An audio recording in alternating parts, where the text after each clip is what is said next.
Bonjour à tous, bon réveil matinal et bienvenue sur Fort Nassoumba, votre rendez-vous matinal d'information et de divertissement sur Esaü Télévision. Très heureux de vous retrouver ce matin à suivre d'un instant à l'autre Boulou Info avec Elisabeth Iladia.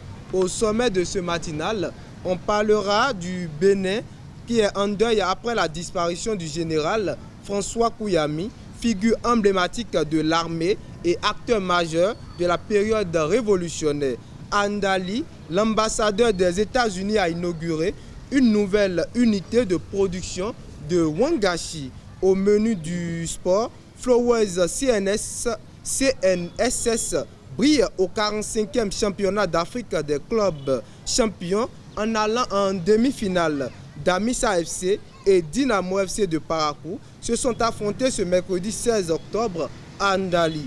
Bani Gansé et Abeille FC se sont séparés sur un score de 1-0. Après Boulou Info et la page des sports, nous allons poursuivre avec l'astuce santé. Ce matin, Sylvie Dédéou nous donnera une astuce pour avoir une bonne posture. L'artiste du jour sera une présentation de Elvik Umbetao. Ce matin, le présentateur nous présentera Kala Moulaye.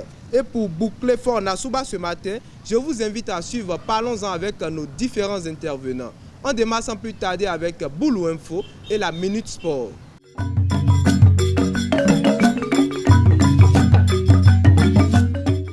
Elisabeth Iladia, bonjour. Bonjour Mouedine. Boulou Info, c'est avec vous. C'est exact. Bonjour à toutes et à tous et bienvenue dans Boulou Info. La nation béninoise est en deuil après le décès du général François Kouyami, survenu ce jeudi 17 octobre 2024 en France à l'âge de 82 ans. Les circonstances de sa disparition restent pour l'instant inconnues. Figure incontournable de l'armée béninoise et acteur clé de la période révolutionnaire, le général Kouyami a marqué l'histoire du pays, notamment à travers son rôle dans le gouvernement militaire révolutionnaire de Mathieu Kérokou, où il a été nommé directeur de la Sûreté nationale dès 1972.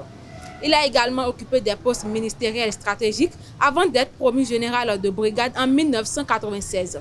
François Kouyami laisse derrière lui un héritage militaire et politique considérable. À Ndali, ce mardi 15 octobre 2024, l'ambassadeur des États-Unis, Choukan, a inauguré une nouvelle unité de production de Wangachi, un produit laitier traditionnel du Bénin. Cet événement s'inscrit dans le cadre du fonds de résilience de l'ambassadeur destiné à renforcer l'économie locale et soutenir le développement durable. L'ambassadeur Choukan a mis en avant l'importance de telles initiatives pour l'entrepreneuriat local et la création d'emplois. Ce projet symbolise le partenariat solide entre les États-Unis et le Bénin. Il y a près d'un an, le Congo-Brazzaville subissait des inondations historiques affectant 1,79 million de personnes. Parmi elles, 525 400 ont nécessité une aide humanitaire. À l'approche des nouvelles pluies, la crainte d'une nouvelle catastrophe grandit, particulièrement dans la Likwala, région la plus touchée où les risques sanitaires inquiètent les habitants. Dans une interview exclusive avec Afromédia, Laurent Gbagbo, ancien président de la Côte d'Ivoire, a vivement critiqué la décision de la Cour pénale CPI de fermer son bureau à Abidjan en 2025. Selon lui, cette fermeture avant la publication complète des enquêtes sur les violences post-électorales de 2010 constitue une injustice pour son pays. Il déplore que les véritables responsables des massacres ne sont pas encore été identifiés ou jugés. La CPI, de son côté, assure que les enquêtes poursuivront malgré la fermeture du bureau. C'est tout pour Boulou Info de ce matin. Merci de l'avoir suivi et à très bientôt. Merci à vous Elisabeth Iladia pour cette présentation. On retrouve Elvik Umbetao pour la Minute Sport.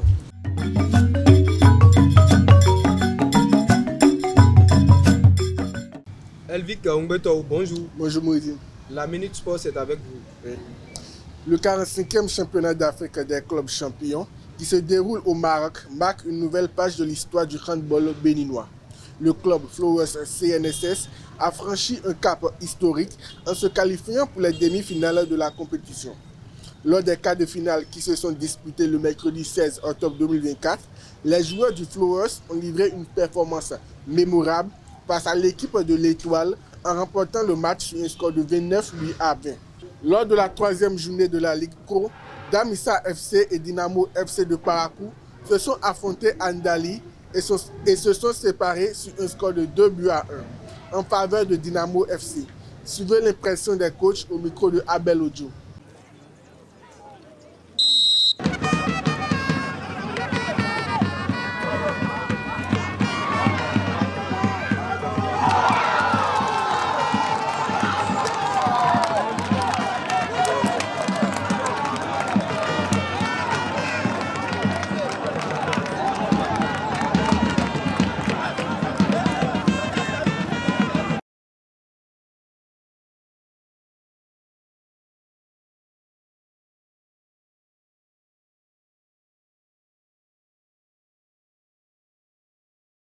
Une très grosse déception. Très grosse déception. Et je crois que c'est ça le football. Et c'est ça qui fait la beauté du football. L'équipe adverse en a subi la saison dernière. Et à la causerie, j'ai été clair avec les joueurs. Je pense qu'on a été victime du manque de concentration. On a relâché à des moments donnés. Je crois que ça nous a coûté les 2 buts. Et on doit apprendre de nos erreurs. Et déjà mettre ça dans les oubliettes, se concentrer sur le prochain match. Être focalisé pour pouvoir aller compliquer aussi des tâches à l'extérieur pour des équipes et puis essayer de compenser les points perdus à domicile.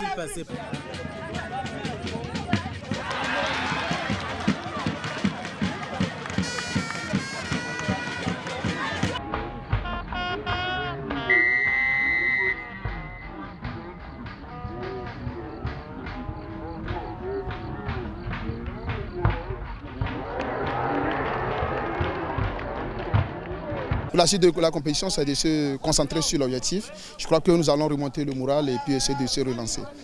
Très grande joie, c'est une très grande joie. C'est un match qu'on a préparé, c'est un match qu'on a bien préparé avec mes enfants. On leur a dit voilà ce qu'il faut faire pour qu'on gagne ce match et effectivement ils ont fait ce qu'on a voulu.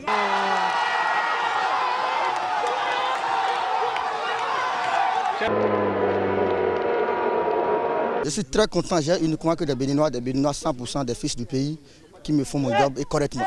Ça veut dire que nous avons des joueurs béninois qui peuvent faire l'affaire.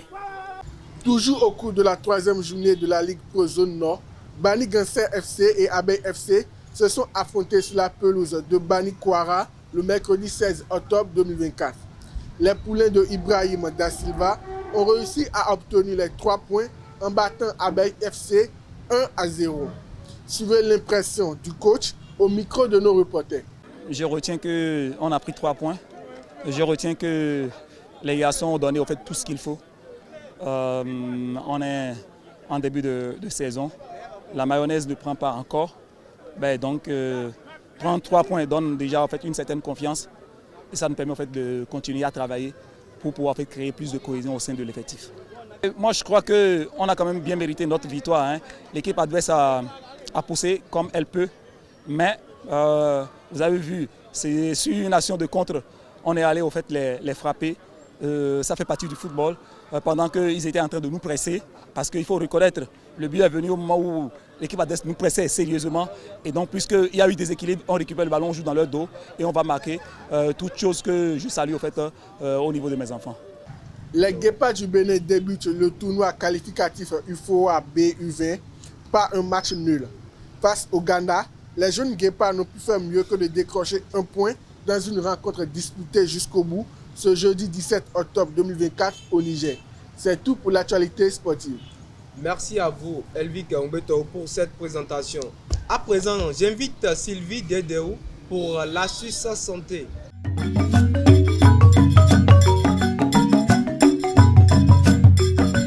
Bonjour Sylvie Dedéou. Bonjour Mouidine. Bien habillée ce matin. Merci beaucoup. Mais j'ai une question de curiosité. Pourquoi avez-vous noué votre paille comme ça? Bon, au fait, les pailles ont tendance à se détacher chaque fois qu'avant, vu que je suis sur un plateau, pour ne pas avoir à porter chaque fois, à le détacher, porter. C'est pourquoi vous avez attaché comme ça. vous aimez les astuces, vous. L'astuce santé, c'est avec vous. Bonjour à tous, heureuse de vous retrouver ce matin dans la rubrique Astuces santé. Aujourd'hui, je vous parlerai de comment la posture joue un rôle important sur la santé. Beaucoup de douleurs au dos et au cou sont dues à une mauvaise posture, surtout si vous passez beaucoup de temps assis devant un écran. Il est important de faire attention à votre posture et de vous tenir bien droit. C'est encore plus vrai ces jours-ci avec nos modes de vie plus sédentaires qui nous demandent bien souvent de travailler en position assise et où nous nous retrouvons fréquemment devant la télévision et nos phones cellulaires. Pour éviter de prendre de mauvais plis et pour prendre l'habitude de veiller à notre bonne posture, voici 3 astuces à employer quotidiennement. Maintenez une bonne posture debout. Lorsque vous êtes debout, le plus important est de faire attention de ne pas projeter la tête et les épaules par en avant en adoptant une position voûtée. Pensez plutôt à maintenir votre tête bien haute de façon à former une ligne droite du sommet de votre crâne jusqu'à votre coccyx. De plus, pensez à contracter les abdominaux lorsque vous êtes en position debout et en train de marcher. Cela permet d'éviter une exagération de la courbure dans le bas de votre dos. La posture pour éviter les blessures au dos. Vous l'avez sûrement déjà entendu, on soulève avec les jambes et non avec le dos. Ce judicieux conseil s'applique lorsque vient le temps de soulever de lourdes charges. Pour éviter des blessures au dos, il vous faut vous assurer de soulever celles-ci adéquatement. Ainsi, prenez soin de bien plier les genoux pour vous pencher plutôt que de courber le dos. L'objectif est bien sûr d'éviter une pression excessive au niveau dorsal et lombaire. Maintenez une bonne posture en dormant. Votre sommeil est très important et pour profiter d'une bonne nuit, vous pouvez porter une attention particulière à votre posture. Votre objectif doit être de vous assurer que votre tête et votre colonne vertébrale sont toujours bien alignées, que vous préfériez dormir sur le dos ou sur le côté. De ce fait, le choix de votre matelas et de votre oreiller influencera grandement votre posture lorsque vous dormez. C'est tout pour l'astuce santé d'aujourd'hui. Merci de m'avoir suivi. À la prochaine pour un nouveau numéro. Merci Sylvie Dedeo pour cette présentation. On retrouve à nouveau Elvic Umbetoro pour l'artiste du jour.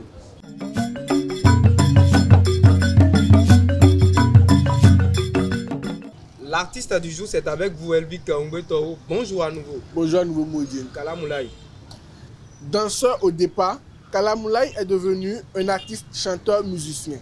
Guidé par son parcours artistique, l'artiste originaire de Kouandé, en plus de sa possibilité de chanter en Batonou, Yoruba et Dindi, Kalamoulay chante aussi très bien en langue fon, tel un fils du Zou.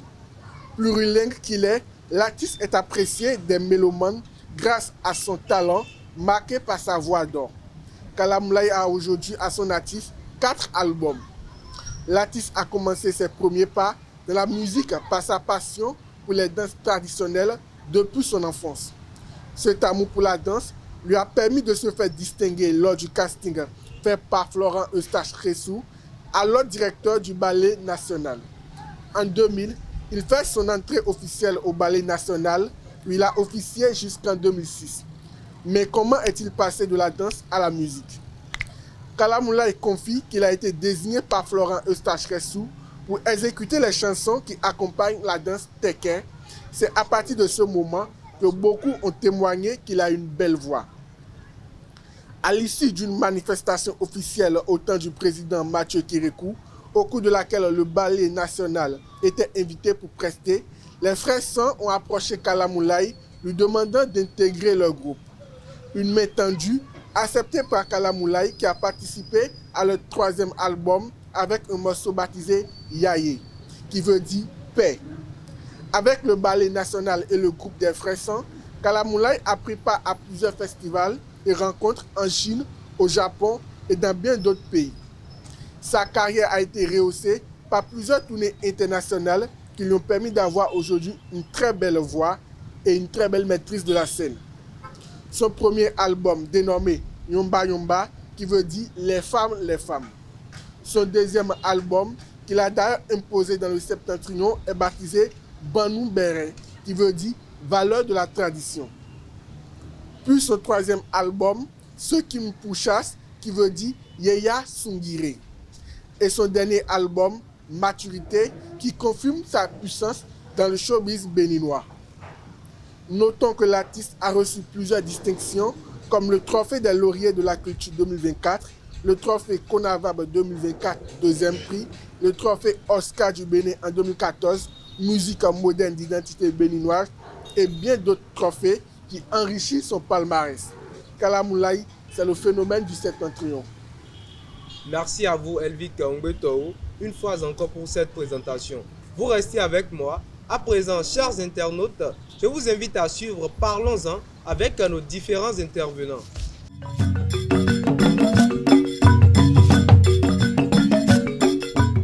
Parlons-en, c'est avec vous, Elvi Kaungbeto, à nouveau bonjour. Bonjour Mouidine. Sylvie Dedéou, à nouveau bonjour. À nouveau bonjour Mouidine. Alors, amis internautes, le sujet de ce matin est le suivant. Doit-on être stable financièrement avant d'avoir un enfant? D'entrée, je m'adresse à vous, Elvi Kaungbeto. Que pensez-vous du sujet? Vous l'avez déjà dit dans votre question, c'est nécessaire d'être stable financièrement avant d'avoir un enfant. Je n'ai pas pris position dans ma question. Mais la question le dit déjà, c'est une obligation d'être stable financièrement avant d'avoir un enfant. D'accord. Être stable financièrement avant d'avoir un enfant. Sylvie? Bon, pour moi, ce n'est pas une obligation d'être stable financièrement avant d'avoir un enfant. Développez s'il vous plaît.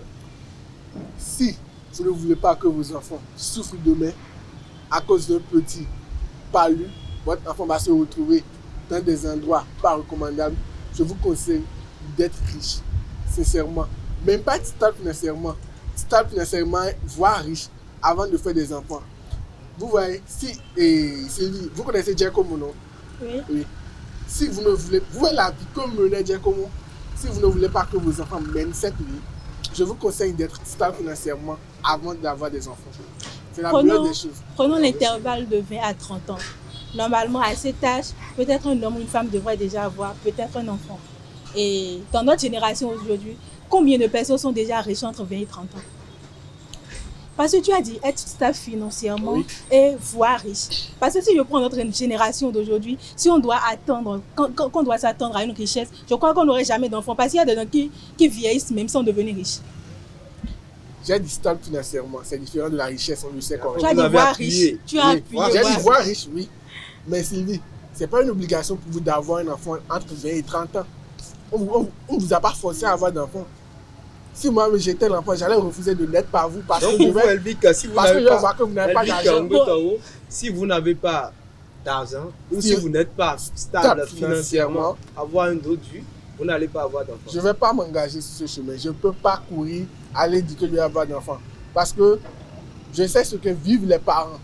On sait ce que vivent les parents. Les parents traversent beaucoup avant de mettre un enfant à l'école, avant de faire telle chose, avant de donner des choses à l'enfant. Donc, je ne vais pas dire que je vais mettre un enfant. Vous savez ce que disent beaucoup de personnes, et c'est ça qui les tue. Ils disent que si l'enfant vient là, l'argent aussi viendra. Oui, c'est les gens de chez moi qui disent ça. Ah, vous voyez, donc que l'enfant va apporter l'argent. C'est fou, hein? L'enfant ne va rien apporter. Au contraire, vous savez qu'il y a certaines personnes qui disent que c'est lorsque la femme est enceinte que la situation est vraiment dure pour le mari. Il traverse beaucoup de situations, l'argent ne vient pas comme ça. Et je vais dire que je n'étais pas encore stable financièrement, je vais dire que je vais avoir un enfant. Je pense que avoir l'argent pour m'occuper correctement de mes enfants, c'est une bonne chose. Parce qu'il y a des enfants, on renvoie pour la contribution, qui sont à la maison pour des choses très simples. Des enfants qui abandonnent parce qu'ils n'ont pas trouvé 2000 pour telle ou telle chose.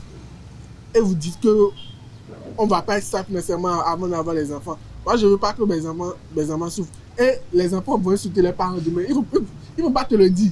Mais ils vont le dire à côté d'autres personnes. Ils vont le dire intérieurement. Les enfants insultent les parents parce qu'ils n'ont pas d'argent pour bien s'occuper des enfants. Au fait, il y a une partie de ton argumentation qui a attiré mon attention. Oui.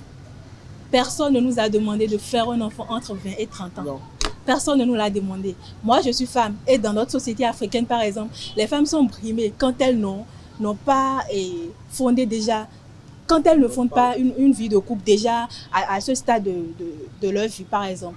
Et supposons j'ai 25 ans, par exemple, je ne suis pas encore mariée, je m'assois, je dis, bon, je veux être financièrement... Parce que quand on parle de stabilité financière, ce n'est pas uniquement l'homme. Parce que moi, femme, maintenant, je peux décider aussi d'être financièrement stable avant de faire mon enfant. Donc, je me dis, je vais travailler, je vais chercher l'argent pour être financièrement stable déjà. Et supposons, 25 ans passent, 26 ans, 30 ans passent.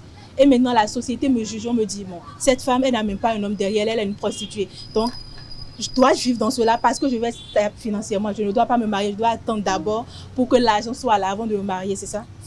Oui, permettez-moi de donner un conseil à Sylvie et à tous nos internautes. Je vais vous dire que briser cette barrière de jugement. Il y a une barrière on se dit, les gens vont me juger. Les gens vont me juger. Brisez cette barrière. Faites ce qui va vous rendre heureuse. Ne laissez pas les gens vous dicter ce que vous devez faire. Si c'est après 30 ans, vous allez avoir d'enfants, faites votre enfant après 30 ans. Laissez pas les gens vous dicter ce que vous devez faire. Ok, je laisse la partie du jugement de côté. La femme, elle a peut-être un certain âge où elle doit concevoir. Supposons que c'est... Bon, je ne sais pas trop, je ne suis pas médecin, mais apparemment, quand tu ne fais pas ton premier enfant déjà après 30 ans, ça peut te créer des complications. Donc, je cherche l'argent jusqu'à... C'est à l'âge de 40 ans maintenant. Surtout pour les femmes qui veulent avoir beaucoup d'enfants. Voilà, je cherche l'argent maintenant. C'est à 40 ou bien 45 ans maintenant que moi, j'ai fini de chercher mon argent et je suis stable financièrement. Donc, supposons à 45 ans maintenant, je n'arrive plus à trouver d'enfants et peut-être on me dit que j'aurai des complications ou bien je ne pourrai pas concevoir, par exemple. Maintenant, je fais comment dans ce cas-là? Elvic, vous avez tout le temps parlé des facteurs. Et voilà, vous avez tout le temps parlé de la stabilité financière. Oui. La stabilité financière, s'il vous plaît. Dites-moi, quels sont les facteurs pour évaluer cette stabilité financière? Pour évaluer une stabilité financière, ça se voit déjà par ta manière de vivre. C'est pas, on ne va pas dire que la stabilité financière, c'est une somme, c'est pas des millions qui font la stabilité financière. Mais ça se voit par ta manière de vivre, par ta manière de te nourrir toi-même. Ça se voit par tout cela. Donc, Sylvie disait quelque chose tout à l'heure, que la stabilité financière, c'est pas rien que pour l'homme, que ça doit passer par elle aussi. C'est une vérité que nous savons. Vous savez, la femme, quand bien même, elle gagne des millions, son mari gagne des centaines de mille, c'est le mari qui fait tout. La femme, elle ne dépense pas son argent comme ça. Elle garde son argent pour elle. Quand tu seras stable financièrement, je sais, nous savons que c'est ton mari qui va faire. Pas toutes les femmes, d'abord dans notre société, notre génération évolue même. Et même dans un couple, là, on le dit souvent, c'est 50-50. Supposons que je suis dans un couple maintenant, je n'arrive pas à porter quelque chose. Je ne vois pas pourquoi on se met en couple parce que la chaîne ne va pas se reposer uniquement sur l'homme.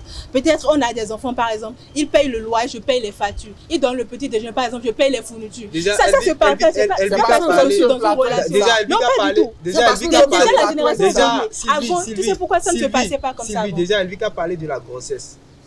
Vous êtes grosse, vous allez pouvoir prendre soin de vous-même. C'est vraiment ce que vous pensez? Oui, c'est possible. Vous allez faire mais bon, dans les entreprises, supposons que je travaille déjà quelque part, par exemple, de tomber enceinte, mais je vais continuer pas à travailler, non. Peut-être après mon accouchement, on peut me donner peut-être un congé de maternité où je prends soin de moi pendant quelques temps et je reviens encore. Bon, si tu as les moyens, tout est facile de nos jours. Tu peux prendre une nounou, par exemple, qui s'occupe de ton enfant, ou bien il y a, par exemple, les garderies, et le soir après le boulot, tu viens occuper ton enfant, tu rentres chez toi à la maison. C'est très simple, voilà. Elvic, votre femme enceinte dit qu'elle veut travailler. Vous voyez, si ma femme travaille déjà, après un certain mois de grossesse, c'est normal qu'on lui donne des congés de maternité. 3, 4 ou 5 mois. Oui, c'est normal. Dans les lois de notre pays, il exige qu'on donne des congés de maternité. Donc pendant un moment, elle doit se reposer. Normal qu'elle se repose pour mieux se préparer pour l'accouchement. Donc, si elle travaille jusqu'à un moment donné, si on ne la donne pas, elle doit l'exiger parce que c'est dans nos lois aujourd'hui. Ok, d'accord. Bon, je vais souligner quelque chose à Elvie. Vous savez pourquoi dans l'ancien temps, par exemple, ce sont seulement les hommes qui s'occupent de la famille? Parce que d'abord, dans l'ancien temps, les femmes sont souvent ménagères, elles sont femmes au foyer. Elles restent à la maison. Ce n'est pas dans notre génération où la femme a peut-être la chance d'avoir le même niveau intellectuel que l'homme. Avant, par exemple, les mamans restaient à la maison. Peut-être elle est coiffeuse ou bien couturière. Elle a sa petite boutique devant la maison, par exemple, et elle est à la maison. Maintenant, je suis capable de travailler, même gagner plus d'argent que mon mari, par exemple. Mais pourquoi rester à la maison? Pourquoi ne pas dépenser dans le foyer? Je ne vois pas pourquoi je ne le ferais pas si j'ai les moyens. Parce que le monde a évolué aujourd'hui, comme l'a dit Sylvie, et la femme gagne parfois plus que l'homme. Qu'elle pense comme ça. Et aussi, je ne pense pas qu'aucun homme puisse marier une femme qui ne puisse rien lui apporter. C'est vrai. Moi, je suis un exemple. Je ne peux pas marier une femme qui ne peut rien m'apporter. Mais quand bien ma femme gagne quelque chose, je sais, je connais les femmes. Elles ne vont pas assez mettre dans le foyer. Elles ne vont pas assez dépenser. Elles vont dire que c'est l'homme, chef de famille, c'est l'homme qui doit s'occuper de tout. Même si lui qui est là, je sais qu'elle va faire ça avec son mari forcément. Elle va dire que même 50-50 qu'elle avait dit, elle ne va pas faire 50-50. Si elle fait 20-80 là, c'est comme on va remercier Dieu, c'est trop. Les femmes, elles gardent l'argent pour elles. Dans la vie, elle vit quand tout est question de communication et de planification. Voilà. Si déjà avant le mariage, on s'assoit et on décide. Parce que, bon, avant le mariage, il y a une communication là. Il y a plusieurs étapes pour le mariage. D'abord, copinage, fiançage et tout, avant l'étape de mariage. Maintenant, déjà, on se connaît. Je connais son caractère, il connaît mon caractère. Et on s'était déjà entendu sur tout donner. S'il arrivait que, par exemple, je perds mon travail au cours du fil, c'est différent. Mais dire que, bon, c'est passé aussi sur un plateau, c'est ce que je pense intérieurement. Parce que sur le plateau, on doit être sincère, on se dit tout ici, voilà. Avant le mariage, c'est autre chose. Après le mariage, c'est encore autre chose. Ça vient souvent des hommes. De communication souvent des hommes. et de planification. Avant le mariage, vous vous êtes parlé, vous avez dit, on va faire ça, on va faire ça. Après le mariage, je connais les filles, elles vont garder tout pour elles. Elles me disent non. Les filles, elles vont garder tout pour elles. Sylvie, un mot pour la fin. Bon, sur le sujet, moi, je dirais que ce n'est pas l'argent qui éduque l'enfant. Parce que si c'était l'argent qui éduque, on ne verrait pas les enfants de riches et entrer dans la débauche, par exemple. On voit des enfants de riches drogués au bord de la voie, des trucs qui ne les honorent même pas. Si c'était l'argent, par exemple, qui devait éduquer un enfant, je ne crois pas que se serait passé. Donc, pour moi, quand quelqu'un se sent, par exemple, mentalement prêt et peut-être il a le minimum, il peut déjà se préparer à concevoir un enfant. Il peut déjà se préparer à concevoir un enfant.